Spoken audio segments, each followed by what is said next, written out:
Have you ever stopped and really thought about why you eat the things you do? Well, today we're diving into a pretty wild idea that your favorite meal wasn't really your choice at all. It was a destiny written right into the land itself. Seriously, think about the last thing you ate. Did you freely choose it, or was that choice kind of made for you thousands of years ago by a mountain range, a river, or even the type of dirt in the ground? We're going to explore how what we eat is way less about personal taste and way more about geography. You have to understand this one simple rule. Before there were chefs, before there were family recipes, before entire cultures even existed, there was the map.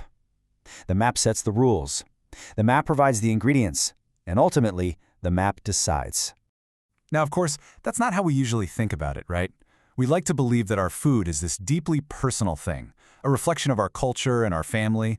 Yeah, we tell ourselves that food is our culture, that our grandma's recipes are sacred history, that what we eat is our choice and our taste is totally unique. And look, that's a nice story, but it's not the whole story, not even close. To get to the real truth, you gotta zoom out, way out, because the real forces shaping what's on your plate are the ancient, unchangeable laws of the land itself. And listen, this goes so far beyond just what's for dinner. As the historian Jared Diamond put it, geography didn't just shape our diets, it shaped the fate of entire civilizations. Who had the right plants to domesticate? Who had the right animals? That geographic luck was the starting pistol for everything else. So who are these rulers? Well, you've got three of them. First, climate. It decides what can even grow and for how long. Then there's terrain, which controls access to water, sunlight, and shelter. And finally, soil, the very foundation that provides the nutrients for life. These aren't suggestions, people, they're laws. And here's the cool part. Once you know these rules, you start seeing them everywhere. It's like having a secret decoder for the world map.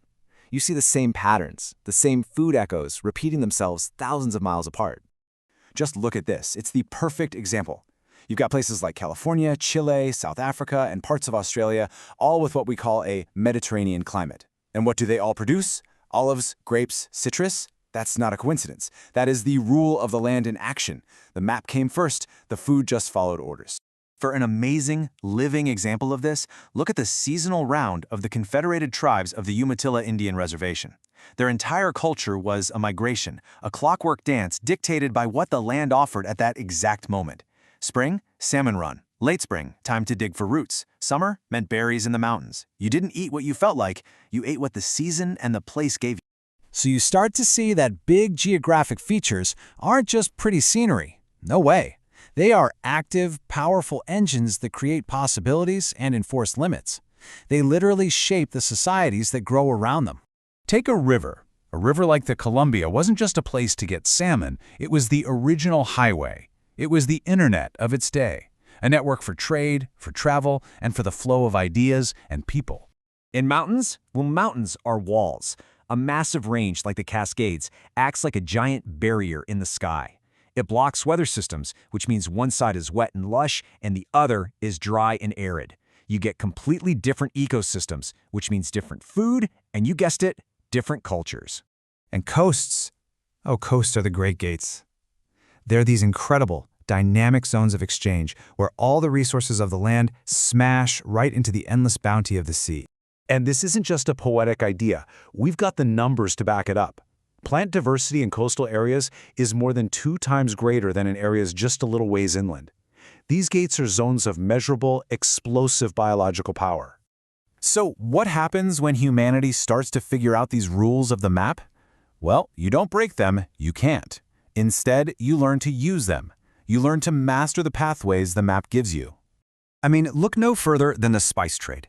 The lust for these little plants that could only grow in very specific geographic pockets, it drove global exploration, it redrew the entire political world, and it kick-started empires.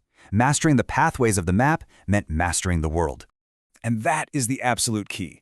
Those epic journeys, like the Silk Road, they weren't about conquering nature. They were about understanding nature perfectly. It was about working with geography's laws, using the monsoon winds to your advantage, knowing the ocean currents, finding that one single pass through an impossible mountain range. Okay, so we've got the rules of the land, these engines of the earth, and mastering the pathways. So where does that leave culture? Well, this is where it all comes together. Culture is the human response. It's the beautiful, creative, ingenious story we tell about the map we live on. Rituals like feasts celebrate the food the land provides. Recipes are born from what's available. Tools are made from the materials at hand. And the stories explain the world as the map made it. Culture is adaptation. It has to be. Right now, you might be thinking, okay, that's cool history, but I live in 2024. I can get a pineapple in December. And yeah, globalization is a thing. But don't fool yourself. The ancient power of geography is absolutely still in charge. Let's just look at 2020. A massive, record-breaking flood hit China's fertile Yangtze River basin. And we're not talking about a small flood. We're talking about almost 22,000 square kilometers of farmland completely underwater. That's an area bigger than some countries. And the direct result of that one geographic event? Nearly 4.7 million metric tons of grain were impacted. In just a few weeks, the map dealt a serious blow to the food security of a global superpower. Even with all our modern tech, we are still at the mercy of the land. And that, right there, is the ultimate point. The map is power. Understanding the map, its rules, its engines, its pathways, is the key to understanding, well, pretty much everything. Why we eat what we eat, why empires rise and fall. Remember that, because it's the foundation for everything we're going to explore. Oh, and one more thing. I have the power of snacks.